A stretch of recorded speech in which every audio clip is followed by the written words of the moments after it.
बिस्मिल्लाहिर्रहमानिर्रहीम अस्सलाम वालेकुम। आज हम जो है बहुत ही इंपॉर्टेंट चीज़ डिस्कस करने जा रहे हैं, पेपर अटेम्प्टेशन। पेपर अटेम्प्टेशन क्या चीज़ है? पेपर का अटेम्प्ट करने का असल तरीका। हम अक्सर स्टूडेंट्स को देखते हैं कि ऐसे स्टूडेंट्स होते हैं जो कहते हैं पेपर मैंने फुली अटेम्प्ट किया था, पेपर में मैंने सारे क्वेश्चंस किए थे, हर एक चीज़ मैंने की थी और मार्क्स मेरे उस तरह अकॉर्डिंग नहीं आए जिस तरह हमारे क्वेश्चन की या पेपर की रिक्वायरमेंट थी। तो उसके लिए कुछ ना कुछ टेक्निक्स होनी चाहिए ताकि आप खुद वहां पे मौजूद नहीं होते जहां पे आपका पेपर जा रहा होता है, क्योंकि एग्जामिनर जो आपका पेपर चेकर है उसको आपने प्रेजेंटेशन के जरिए इम्प्रेस करना होता है। तो प्रेजेंटेशन आपकी ऐसी होनी चाहिए ताकि उसको आप मार्क्स दिलाने पे मजबूर कर दे, ताकि आपको वह मार्क्स देने पे मजबूर हो जाए। तो हमने क्या करना है पेपर अटेम्प्टेशन के लिए? पेपर अटेम्प्टेशन आपकी शुरू होती है घर से। घर से कैसे शुरू होती है? जैसे ही आप पेपर के लिए अपने आप को रेडी करते हैं, वो अटेम्प्टेशन का फर्स्ट स्टेज है। उसमें क्या है, पहला काम आपने ये करना है कि आप पेपर अटेम्प्टेशन के लिए पाउच को रेडी कर रहे हैं। तो आप अपने पाउच को जो रेडी करेंगे, पहली चीज ये याद रखिएगा कि आपकी स्टेशनरी, आपकी जो रिक्वायरमेंट्स या पेपर के लिए जो जो चीजें चाहिए हैं, that is the your pouch, your stationery, your equipments.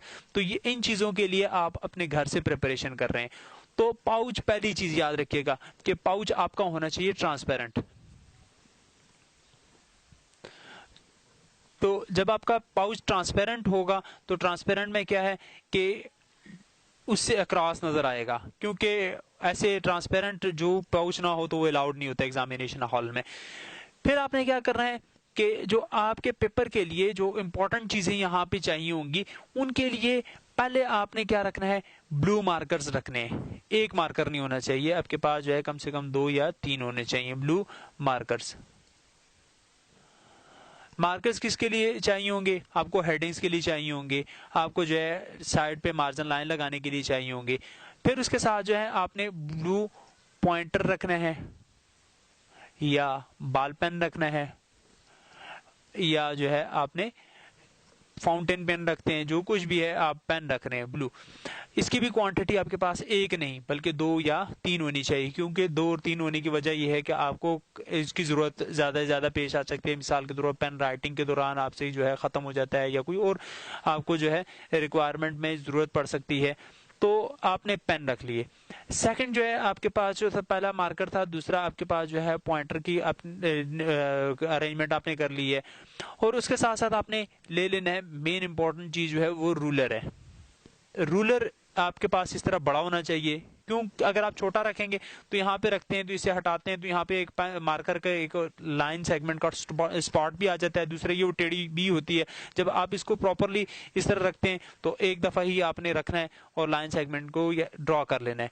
तो रूलर आपके पास लार्ज स्केल का होना चाहिए।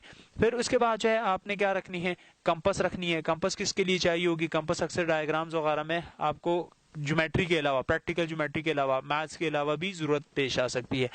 फिर आपके पास जो डायग्राम्स वगैरह की कंस्ट्रक्शन में अक्सर हम जो है पेंसिल का इस्तेमाल करते हैं, तो पेंसिल भी आपके पास होनी चाहिए। पेंसिल शार्प होनी चाहिए, लेड पेंसिल जो भी है। और उसके साथ साथ जो है आपको, अगर वहां पे ये भी हो सकता है कि आपके जो पेंसिल है, इसका ग्रेफाइट जो आपका सिक्का है ये टूट भी सकता है, तो आप इसके साथ जो है शार्पनर भी रखेंगे। और फिर आपके पास इरेजर होना चाहिए। आप अपने पास कैलकुलेटर रखेंगे। कैलकुलेटर आपके पास इंपॉर्टेंट चीज है। और इसके साथ साथ अगर डायग्राम में अक्सर आपको पैरेलल लाइंस वगैरह ड्रॉ करनी पड़ जाती हैं, कुछ और कंस्ट्रक्शन करनी पड़ जाती है, जिसके लिए आपको प्रोटेक्टर भी चाहिए होगा। प्रोटेक्टर आपने रख लेना है। और आप इन चीजों को अपने साथ मेंटेन करते करते एक चीज ये याद रखिएगा कि मैथ्स का पेपर देने जा रहे हैं तो उसमें लॉग टेबल की भी जरूरत पेश आ सकती है, और लॉग टेबल भी आपके पास होना चाहिए। ये आपके पास जो है माइंड सेट है आपका, माइंड सेट का, सॉरी, पेपर अटेम्प्टेशन का पाउच की को रेडी करने का तरीका। इसके अलावा भी अगर आप ये याद रखिएगा कि colour pen, colour pencil, colour वो चीजें आपने नहीं रखनी ब्लू के अलावा। ब्लू के अलावा का मतलब ये है कि अक्सर जो है वो कहते हैं ग्रीन पेन, रेड पेन, ये आपके पाउच में नहीं होना चाहिए। उसकी वजह कि ग्रीन वगैरह जो ऑफिशियल यूज के लिए होते हैं, और रेड जो पेपर चेकर है उसने यूज करना है। ये आपके पास जो है पेपर अटेम्प्टेशन के लिए पहला तरीका आपके पास घर से पाउच रेडी हो गया। फिर उसके बाद जब आप जाते हैं एग्जामिनेशन हॉल में, जाके बैठ जाते हैं एग्जामिनेशन हॉल में, पहली चीज आपने याद रखनी है कि आपने क्या रखना है, अब आपका माइंड सेट होना चाहिए। माइंड सेट सेकंड चीज जो हम ये डिस्कस करें, पहले आपने पाउच रेडी कर लिया और फिर इसके बाद जो है आप किस पे जा रहे हैं कि माइंड सेट की तरफ जा रहे हैं। पेपर अभी आपको नहीं मिला, आप जो एग्जामिनेशन हॉल में बैठे हुए हैं, तो आपने अपने आप को रेडी करना है पेपर के लिए। पहली चीज जो आपने इंपॉर्टेंट ध्यान में रखनी है वो ये है कि पेपर आपका नीट एंड क्लीन जाना चाहिए। तो आपके दिमाग में ये चीज क्लियर होनी चाहिए कि my paper must be neat and clean. तो क्यों नीट एंड क्लीन? क्योंकि नीट एंड क्लीन से हरगिज़ हमारा मकसद ये नहीं है कि बिल्कुल खाली दे दें sheets. Neat and clean means कि आपकी राइटिंग ऐसी होनी चाहिए ताकि एग्जामिनर को इम्प्रेस करे आपकी राइटिंग, आपका पेपर स्टाइल जो है वहां पे इम्प्रेस करे। फिर आपने एक चीज और माइंड में ले आनी है जो दूसरे नंबर पे हम डिस्कस करेंगे कि आपने रेलेवेंट लिखना है। रेलेवेंट से मुराद क्या है? रेलेवेंट से मुराद ये कि आपसे अगर किसी चीज की डेफिनेशन पूछी जाती है तो आपने डेफिनेशन बतानी है। अगर आपको एग्जांपल्स के बारे में कहा जाता है तो आपने एग्जांपल्स के बारे में डिस्कशन करनी है। अगर आपसे जो चीज रिक्वायर्ड है आपने वो लिखनी है, क्योंकि मार्क्स आपको एग्जामिनर ने वो देने हैं जो आपसे उसने मांगे हैं। लाइक आपसे जो है किसी चीज के बारे में डेफिनेशन पूछी जाती है तो आप जो है उससे हिस्ट्री डिस्कस करना शुरू कर देते हैं कि ये फलां ने डिस्कस की थी, कब हुई थी, कैसे हुई थी। ये चीज, इसके मार्क्स आपको नहीं मिलने, क्योंकि एग्जामिनर जब उसको शुरू से रीड करता है उसको 2, 4, 5 लाइनों में कोई चीज इंफॉर्मेशन वो रिक्वायर्ड नहीं मिलती, बावगा तो स्किप कर देते हैं क्वेश्चन को, आपको उसके मार्क्स नहीं मिलते। तो रेलेवेंट आपने लिखना है, ये आपका माइंड सेट है। फिर उसके बाद जो है आपने रेलेवेंट को भी प्रिसाइज करना है। प्रिसाइज कैसे करेंगे? Precise means according two marks. आप इसको अगर ये कहें अकॉर्डिंग टू मार्क्स आपने लिखना है। 2 मार्क्स का क्वेश्चन है तो आपने 2 मार्क्स के लिए लिखना है, और अगर आपके लिए 1 मार्क का क्वेश्चन है 1 मार्क के लिए लिखना है, 4 मार्क्स का 4 मार्क्स के लिए लिखना है, 8 मार्क्स का 8 मार्क्स के लिए लिखना है। जितने मार्क्स का आपका क्वेश्चन है उसके लिए आपने अपने राइटिंग को प्रिसाइज करना है। फिर अक्सर स्टूडेंट्स ये करते हैं कि पेज को टर्न करते हैं, पेज की बैक साइड पे जाते हैं, 1 लाइन लिखी, 2 लाइनें लिखी, क्वेश्चन खत्म हुआ, एंड लाइन लगाई और उसके बाद जो है नेक्स्ट पेज पे चले गए। नहीं, आपने क्या करना है, पेपर का मैक्सिमम प्रोपोर्शन जो है यूज करना है। तो आपने don't leave extra space, extra space आपने एक्स्ट्रा नहीं छोड़ना, क्योंकि अगर आपने एक पेज से दूसरे पेज पे शिफ्ट हुए, आपने 2 लाइंस लिखी, फिर उसके बाद जो है आपको नेक्स्ट क्वेश्चन स्टार्ट करना पड़ रहा है। नेक्स्ट क्वेश्चन स्टार्ट करने के लिए आपने स्पेस उस पेज पे नहीं छोड़ना, एटलीस्ट आप 50% तक जाएं उस पेज पे। और अगर 50% से एक्सीड कर रहे हैं तो फिर आप अगर स्किप करके नेक्स्ट पेज पे जाते हैं सो दैट इज कंसिडरेबल। मगर ये है कि कंसिडरेबल का मतलब हरगिज नहीं है कि आप उसको भी फॉलो नहीं किया करें।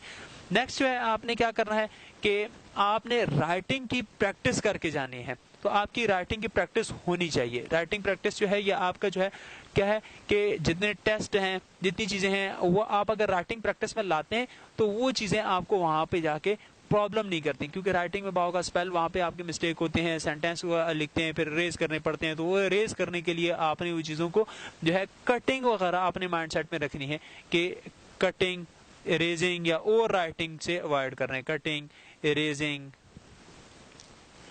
और आपने जो है ओवर राइटिंग इन चीजों को अवॉइड करना है ताकि कम से कम हो। ये आपका माइंड सेट बन गया जी। नेक्स्ट आप जाते हैं पेपर की अटेम्प्टेशन के ऊपर। पेपर की अटेम्प्टेशन से मुराद ये है कि अब पेपर आपके पास सामने आ गया है तो अक्सर टीचर्स ये कहते हैं कि पेपर को आप बार बार पढ़ें, मगर पहले आपको एमसीक्यूज का पेपर मिला। एमसीक्यूज के पेपर में आपके पास जितने भी क्वेश्चंस हैं, शॉर्ट क्वेश्चंस हैं, 1 मार्क के लिए एक एमसीक्यू है, उसके लिए 4 ऑप्शंस गिवन है। तो आपने क्या करना है, पेपर बैठ के पढ़ते रहना है? नहीं, पेपर बैठ के पढ़ने का मतलब है कि एमसीक्यूज में आपके पास पहले ही टाइम शॉर्ट होता है। तो आप जो चीज फॉलो करेंगे वो चीज ये फॉलो करनी है कि एमसीक्यू को पढ़ें, और एमसीक्यू को पढ़ने के बाद आपने देखा उसका ऑप्शन आपको समझ आ रहा है या नहीं आ रहा। अगर समझ आ रहा है तो उसके एमसीक्यूज में जो सिचुएशन है, लाइक एक एमसीक्यू नंबर 1 है और उसकी पूरी इंफॉर्मेशन लिखी हुई है यहाँ पे, तो इस इंफॉर्मेशन को पढ़ने के बाद जो है इसके 4 ऑप्शंस है। ए ऑप्शन है कंप्लीट, फिर बी ऑप्शन है कंप्लीट, फिर सी है उसकी भी, और डी है आपके पास। ये सारे जो है यहाँ पे ऑप्शंस अवेलेबल हैं। आपने जो है इनमें से एक ऑप्शन पिक करना था। लाइक आपका माइंड कहता है 100% you are sure that is B, तो उसके अगर शेडिंग एरिया नीचे अवेलेबल है तो उसमें ए बी सी डी इस तरह लिखा होगा कि फर्स्ट पार्ट के लिए ए लिखा होगा, फिर बी लिखा होगा, फिर सी लिखा होगा, फिर डी लिखा होगा। तो आपके माइंड में जो भी आता है, अक्सर स्टूडेंट क्या करते हैं, उसमें सी आ रहा होता है जस्ट यूं कर लेते हैं, तो वो आपका कंसिडर नहीं होता। आपने शेड करना है। शेड करने का मतलब ये है कि आपने इसको प्रॉपरली इस तरह फिल करना है। तो जब आप प्रॉपरली फिल करेंगे तो आपका सी ऑप्शन वहां पे शेड हो गया। और अगर आपको एमसीक्यू नंबर 1 सही समझ नहीं आ रहा, क्लियर नहीं है, रीड द एमसीक्यू नंबर 2। आप एमसीक्यू नंबर 2 के ऊपर जाएं, उसको रीड करें, वो आपको अगर समझ आता है 100% श्योर है, जो ऑप्शन आ रहा है उसको आप क्लिक करें, नेक्स्ट पे जाएं, नेक्स्ट पे जाएं। तो फिर उसके बाद आपने यहाँ पे हाईलाइट किया हो कि 1 मुझे समझ नहीं आ रहा था, यहाँ पे आपने छोटा सा क्रॉस लगा दिया ताकि आपको 1 समझ नहीं आ रहा, इसको बाद में आप दो, ये सारे एमसीक्यू 14 है, 15 है, जितने भी एमसीक्यूज हैं वो सारे कवर करने के बाद दोबारा आए। क्योंकि टाइम आपके पास जो है, अक्सर ये होता है आप 10 एमसीक्यू करते हैं, 5 रह होते हैं, फिर आप अक्सर रैंडमली जो है उनको सिलेक्ट कर लेते हैं और वो अक्सर गलत भी होते हैं। तो आपने इस चीज को फॉलो कर लेना है एमसीक्यू से। फिर अब आपके पास जो है पेपर 2 मींस के सब्जेक्टिव पार्ट आता है। तो सब्जेक्टिव पार्ट में जब जैसे ही मूव करते हैं तो आपने क्या करना है, सब्जेक्टिव पार्ट में पहला काम रूलर लेना है, मार्जिन लाइन लगा लेनी है। इस साइड पे आपने मार्जिन लाइन लगाई, इस साइड पे मार्जिन लाइन लगाई, 2 मार्जिन लाइन लगाई है। इन 2 मार्जिन लाइन का क्या यूज है, ये वाली जो मार्जिन लाइन है इसके बाहर आपने क्वेश्चन नंबर वगैरह लिखना है। लाइक क्वेश्चन नंबर 4 कर रहे हैं, क्वेश्चन नंबर 4 है तो क्वेश्चन नंबर 4 कर रहे हैं, ये आपने यहाँ पे लिख लिया।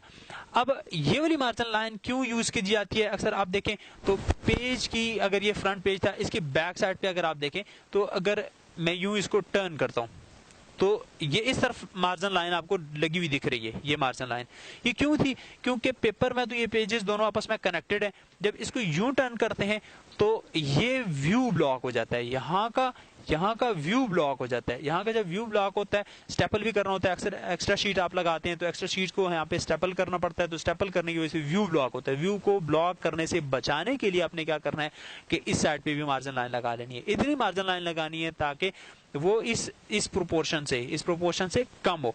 तो आपने मार्जिन लाइन लगा दी, सारे पेपर पे मार्जिन लाइन लगाने के बाद आपने क्या किया कि इस चीज का ख्याल रखना कि लेफ्ट और राइट की मार्जिन लाइंस का स्पेस भी मैंने आपको बता दिया। अब आप क्वेश्चन पेपर आपको मिल गया, क्वेश्चन पेपर को समझिए, क्वेश्चन पेपर आप पढ़िए, आप समझिए, क्योंकि सब्जेक्टिव पार्ट है, इसमें आपके पास टाइम है। तो आप अगर सब्जेक्टिव पार्ट को सॉल्व कर रहे हैं तो पहले आपने ऊपर लिख लेना है दरमियान में बड़ा बड़ा करके सब्जेक्टिव पार्ट।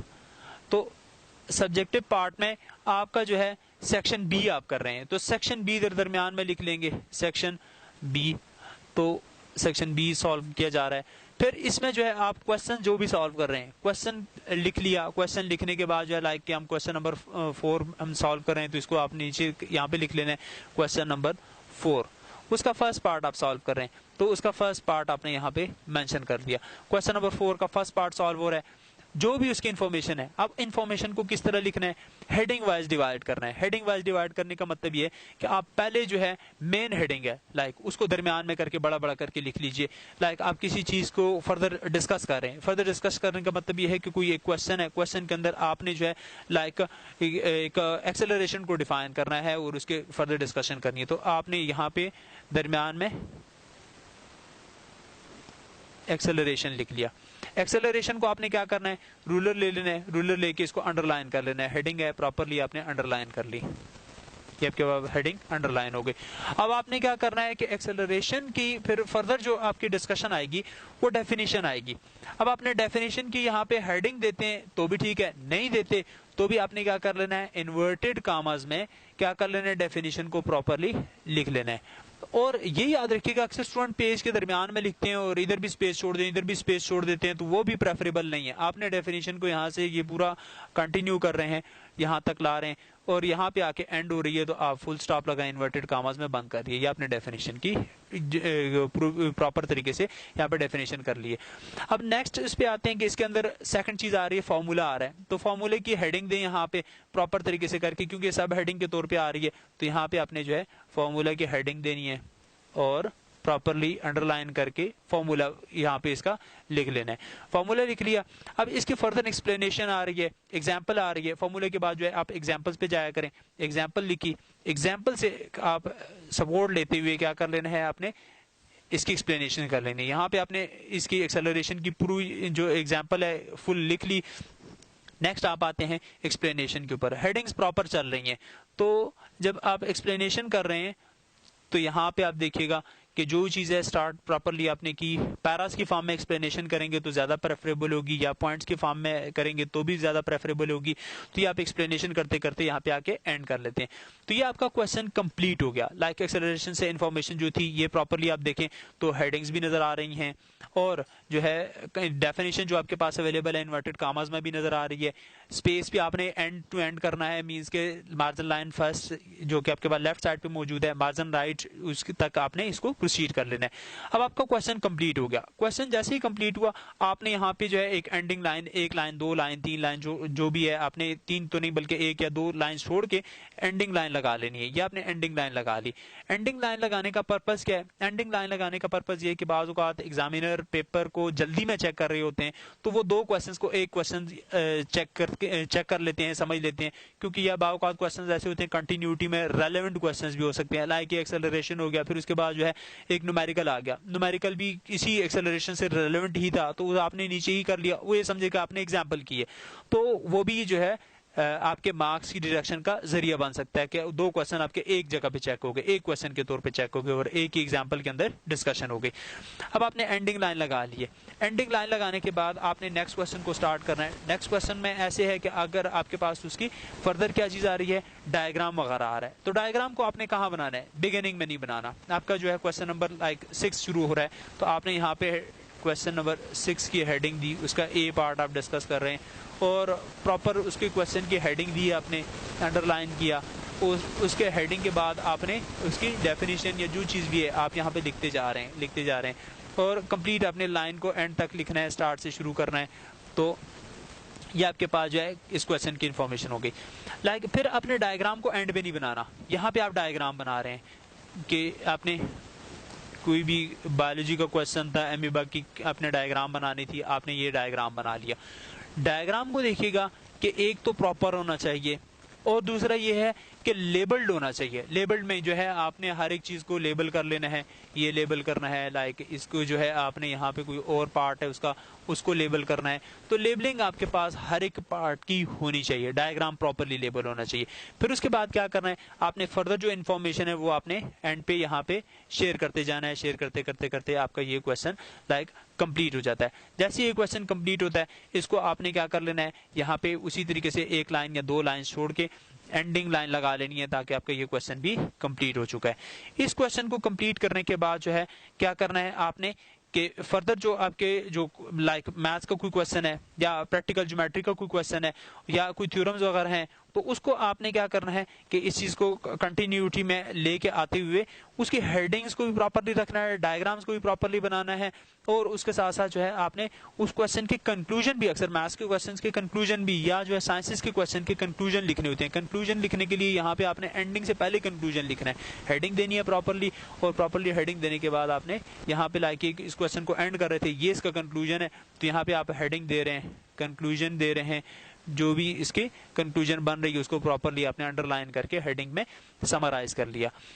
अब हम जो है इस चीज़ पे आते हैं कि बाज़ औक़ात स्टूडेंट्स इस तरह करते हैं कि उनको किसी पार्ट को कट करने की ज़रूरत पड़ जाती है, उसको ख़त्म करने की ज़रूरत है। आपके ये कह सकते हैं उनसे गलती हो गई किसी क्वेश्चन में, लाइक वो क्वेश्चन का एक पार्ट कर रहे थे, लाइन पे इस जगह पे आए तो उस डेफिनेशन में ये पूरी लाइन चल रही है और यहाँ से लेकर यहाँ तक उनसे मिस्टेक हो गई है। तो ये मिस्टेक इस तरह है कि इसको कैंसिल करना चाहते हैं। स्टूडेंट्स क्या करते हैं, इसको यूं यूं यूं यूं यूं ये वाला काम शुरू कर देते हैं, नहीं, प्रेफरेबल नहीं है। लाइक आपने ये पूरी लाइन लिखी है तो इस लाइन के ऊपर आपका यहाँ से लेकर यहाँ तक पार्ट कट होना है। तो आपने क्या कर लेना है कि इस जगह पे स्ट्रेट पेंसिल से या पेन से या किसी से भी आपने जो राइटिंग आपकी अवेलेबल है उस राइटिंग के ऊपर यूं बोल्ड करके लाइन लगा लेनी है और यहाँ ऊपर टॉप पे यहाँ पे आपने क्रॉस लगा दिया ताकि ये आपकी राइटिंग जो भी लिखी हुई है, मिसाल के तौर पर आप ये कह रहे हैं कि डायग्राम की हेडिंग दी थी और डायग्राम की हेडिंग आपने नहीं देनी थी उस जगह पे, ये आपने करके इसको क्रॉस कर दिया, तो ये क्रॉस करने का मतलब क्या हुआ कि ये कंसिडर नहीं होगा। तो ये आपकी जो है इरेजिंग। और ये प्रॉब्लम कब आती है, जब स्टूडेंट ने रिटन प्रैक्टिस नहीं की होती है। रिटन प्रैक्टिस जितनी आपकी मैक्सिमम से मैक्सिमम होगी तो आपके ये प्रॉब्लम्स नहीं आएंगे। तो इन प्रॉब्लम्स को खत्म करने के लिए आपने रिटन प्रैक्टिस करके मैथ्स या किसी भी क्वेश्चन को आपने प्रॉपरली राइटिंग में लेके आना है, ताकि आपको स्पेलिंग मिस्टेक्स वगैरह भी होती हैं अक्सर बच्चों की, तो वो स्पेलिंग मिस्टेक्स भी खत्म हो जाती हैं। और आपने जो है जो भी और प्रोसीजर्स के अंदर जो चीज़ें होती हैं वो भी आपके पास जो है आप अवॉइड कर सकते हैं। लाइक ऐसे होता है कि बार क्वेश्चन आप समझ नहीं पा रहे होते, क्वेश्चन की जो है सारी चीज़ें जो है आपने उस तरीके से लिखनी है जिस तरह आपको क्वेश्चन के अंदर रिक्वायर्ड है। अच्छा, आपके पास जो भी और चीज़ें हैं वो हम जो है पेपर के एंडिंग या क्लोजिंग के ऊपर आते हैं। तो क्लोजिंग, अगर आपने पेपर को सारा क्वेश्चन पेपर अटेम्प्ट कर लिया, पेपर अटेम्प्ट करने के बाद जो है आप उसकी ओवरव्यू कर रहे हैं। ओवरव्यू जो है स्टार्ट से आपने देख लेना है, एक दफ़ा आपने उस पेपर को ओवरव्यू कर लेना है। या आप मैक्सिममली अगर मैक्सिमम टाइम नहीं बचा तो आप उन क्वेश्चन को फोकस करें जो आपके क्वेश्चंस ऐसे हैं कि जिनमें आपको डाउट है, लाइक उस क्वेश्चन की आपको अंडरस्टैंडिंग नहीं थी, उस टाइम समझ नहीं आ रहा था, तो आपने उस चीज़ को भी देखना है। और एक और इम्पॉर्टेंट चीज़ है वो टाइम मैनेजमेंट से रेलेवेंट इन्फॉर्मेशन है। टाइम मैनेजमेंट, लाइक आपके पास पेपर है 2 आवर्स का पेपर है, लाइक या 2 आवर 30 मिनट्स का पेपर है, तो ये याद रखिए कि सब्जेक्टिव पार्ट में आपने क्वेश्चंस, लाइक आपने 10 क्वेश्चंस करने हैं सेक्शन बी में, या 12 करने हैं, या 18 करने हैं, जितने वट एवर द क्वान्टिटी है, आपने उस टाइम को डिवाइड कर लेना है। लाइक 2 आवर्स एंड 30 मिनट्स हैं, तो आप कहते हैं सेक्शन बी में मैं जस्ट जो आपने जो टाइम यूज करना है वो 2 आवर्स हैं, 30 मिनट्स में सेक्शन सी में यूज होने हैं। लाइक मैं एक एग्जांपल दे रहा हूँ, आप अपनी उसके अकॉर्डिंग यूज कर सकते हैं।